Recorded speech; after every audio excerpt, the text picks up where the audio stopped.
नमस्कार, ई न्यूज में देख रहे हैं आपके साथ मैं हूं सुधांशु शेखर। बिहार विधानसभा चुनाव को लेकर सभी राजनीतिक दल जोर शोर से अपनी तैयारियों में जुटी है।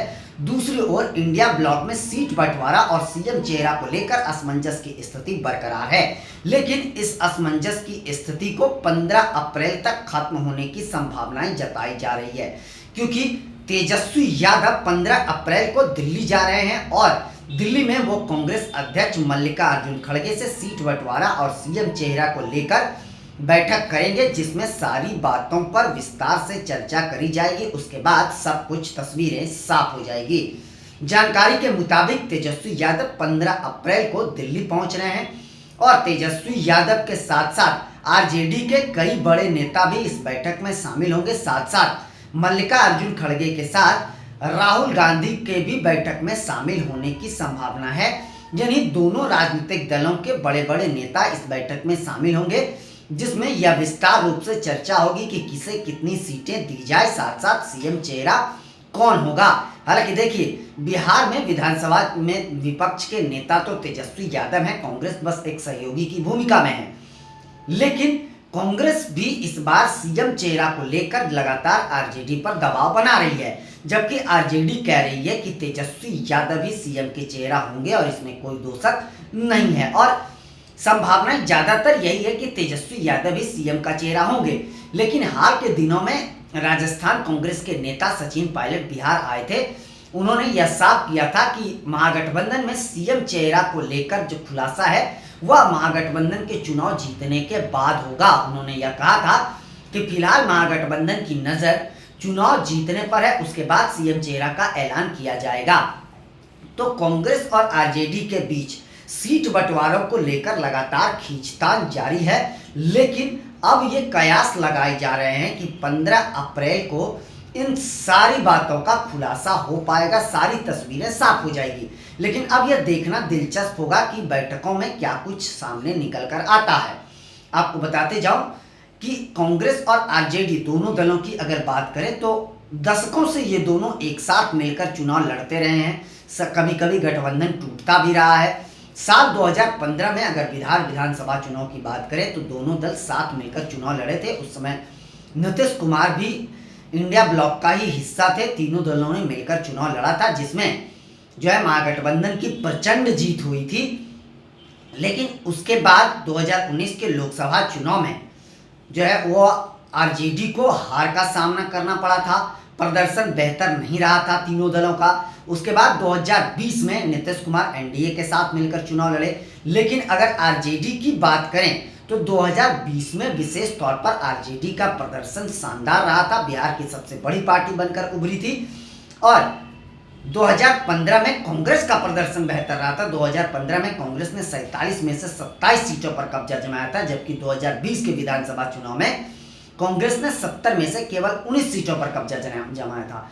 तो सीट बंटवारे को लेकर दोनों दलों में असमंजस की स्थिति लगातार बरकरार है। कांग्रेस 70 से ज्यादा सीटें चाहती है, जबकि तेजस्वी यादव इतना सीटें देने को तैयार नहीं है। कांग्रेस का यह दावा है कि लोकसभा चुनाव में हमारे प्रदर्शन बेहतर रहे हैं, इसलिए हमें 70 से ज्यादा सीटें देनी चाहिए। दूसरी तरफ कांग्रेस अपने बी प्लान के तहत भी काम कर रही है। कांग्रेस के कुछ नेता यह लगातार कह रहे हैं कि हम सभी 243 सीटों पर भी चुनाव लड़ने की तैयारी में हैं। अगर महागठबंधन हमारा नहीं होता है तो हम प्लान ए और प्लान बी दोनों के तहत काम कर रहे हैं। तो अब यह देखना बेहद दिलचस्प होगा कि इस बैठक में क्या कुछ सामने निकल कर आता है। अगर बिहार में दोनों दलों की वर्चस्व की बात करें तो आरजेडी का एमवाई समीकरण के तहत मुस्लिम और यादवों में बेहतरीन पकड़ है, इसमें कहीं कोई दो शक नहीं है। लेकिन अगर कांग्रेस की बात करें तो कांग्रेस अल्पसंख्यक के साथ साथ दलित और कुछ अगड़ी जातियों में अपनी पैठ बरकरार रखी हुई है। तो दोनों दलों को महागठबंधन होने से दोनों दलों को फायदा होगा, और अगर महागठबंधन टूटता है तो निश्चित तौर पर दोनों दलों को नुकसान का सामना करना पड़ सकता है।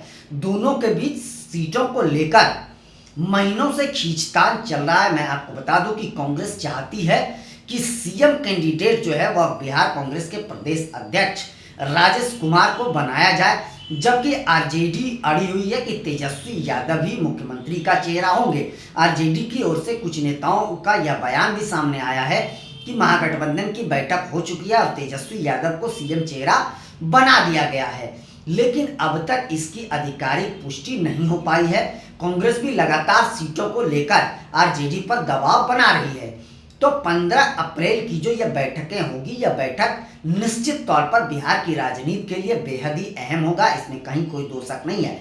लेकिन अब बैठकों में क्या कुछ सामने निकल कर आता है यह देखना बेहद दिलचस्प होगा, क्योंकि राहुल गांधी हाल के दिनों में जब बिहार आए थे तो उन्होंने महागठबंधन के किसी अन्य नेताओं से, घटक दलों के नेताओं से बातचीत, मुलाकात नहीं करी थी। उन्होंने कांग्रेस के नेताओं से जरूर मुलाकात करी थी, बैठकें करी थी, लेकिन एक बैठक भी उन्होंने महागठबंधन के नेताओं के साथ नहीं करी। हालांकि राहुल गांधी के बिहार दौरे से पहले बिहार कांग्रेस के प्रदेश अध्यक्ष राजेश कुमार ने तेजस्वी यादव से जरूर मुलाकात करी थी।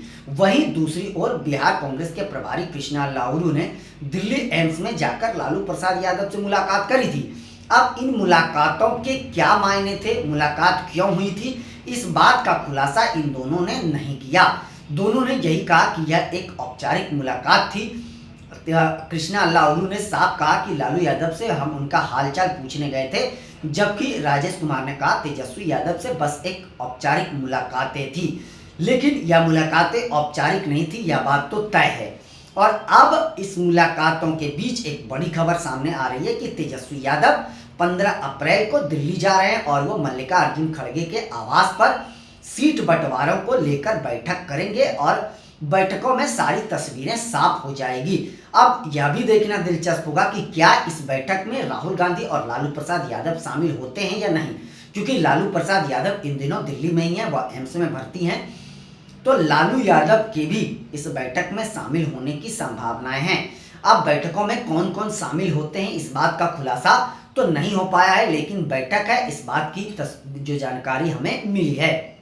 आपको बताते जाऊं कि सीएम चेहरा को लेकर कांग्रेस के प्रदेश प्रभारी कृष्णा लाउरू कई बार कह चुके हैं कि हम तेजस्वी यादव को सीएम का चेहरा नहीं मानते हैं। सीएम चेहरे का ऐलान जो है वह महागठबंधन के सभी घटक दलों की बैठक होगी। बैठक में सबसे पहले सीट बंटवारों को लेकर चर्चा होगी, उसके बाद सीएम चेहरा कौन होगा इस पर चर्चा होगी और सीएम का चेहरा चुनाव से पहले घोषित किया जाएगा या बाद में, वह भी बैठकों में ही तय किया जाएगा।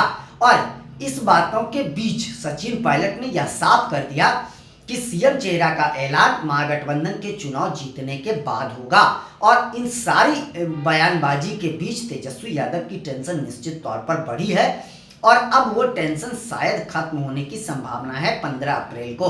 अब 15 अप्रैल को जो बैठक होगी, शायद अगर यह बैठकों में अब देरी होगी तो निश्चित तौर पर महागठबंधन को नुकसान का सामना करना पड़ेगा, इसमें कहीं कोई दो शक नहीं है। हालांकि आप देखते जाइए इन बैठकों में क्या कुछ सामने निकल कर आ पाता है। 15 अप्रैल बिहार की राजनीति और खास करके इंडिया ब्लॉक के लिए बेहद अहम माना जा रहा है। इंडिया ब्लॉक जो है वह पूरे देश में बीजेपी के अपोजिट में जो है वह खड़ी है और दमदार तरीके से बीजेपी के विरोध काम कर रही है। पूरे देश में यह विपक्ष मजबूती के साथ खड़ी है। अब देखना बेहद दिलचस्प होगा कि इंडिया ब्लॉक क्या एनडीए से बिहार में टक्कर ले पाती है, किसका पलड़ा भारी होगा, यह तो अब अक्टूबर या नवंबर में चुनाव के बाद ही पता चल पाएगा। फिलहाल 15 अप्रैल पर सबकी नज़र टिकी हुई है। अभी के लिए बस इतना ही, मुझे दीजिए इजाज़त। हम अन्य खबरों के साथ भी आप सबों के बीच रूबरू होते रहेंगे। आप सबों से निवेदन है कि चैनल को आगे बढ़ाने के लिए लाइक, शेयर, सब्सक्राइब के साथ साथ कमेंट करना ना भूलें और आप लोग भी अपना बहुत ज़्यादा ख्याल रखें। तब तक के लिए मुझे दीजिए इजाज़त। आप सभी का तहे दिल से शुक्रिया।